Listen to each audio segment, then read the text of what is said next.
जो 8 फरवरी का आप लोग कह रहे हैं कि जी क्योंकि हम ये देख रहे हैं जो अली अमीन गंडापुर की जो स्ट्रैटेजी होती थी वो ये होती थी कि जी इस्लामाबाद जाना है और खैबर पख्तूनख्वा से ज़ैट्स ठीक-ठाक जो है आप लोग अवाम इकट्ठा कर लेते थे। लेकिन इस वक़्त जो हम देख रहे हैं जो इस वक़्त मौजूदा सीएम हैं सोहेल आफरीदी साहब, वो ये कह रहे हैं कि शायद हमारी स्ट्रैटेजी का ये हिस्सा ही ना हो कि हम जो है इस्लामाबाद जाएँ क्योंकि वो लाहौर गए, उसके बाद वो कराची भी गए और वो ये दावा कर रहे हैं कि जी हमारी स्ट्रैटेजी हो सकती है क्योंकि हम पूरा मुल्क बंद कर दें। तो सर आप लोग ये बता दीजिएगा कि ये किस तरह की ये जो स्ट्रीट मूवमेंट है, इससे आप लोग के क्या आप लोग के मोटिव्स हैं और क्या आप लोग हासिल करना चाह रहे हैं? मुल्क बंद करने से क्या आपकी जो रिज़र्वेशंस हैं वो पूरी हो जाएँगी?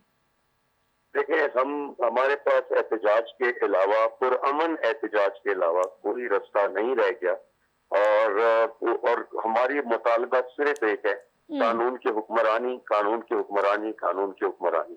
और उसके लिए हम इस वक्त जो भी स्ट्रैटेजी है वो ज़ेरे बहस है, ज़ेरे गौर है।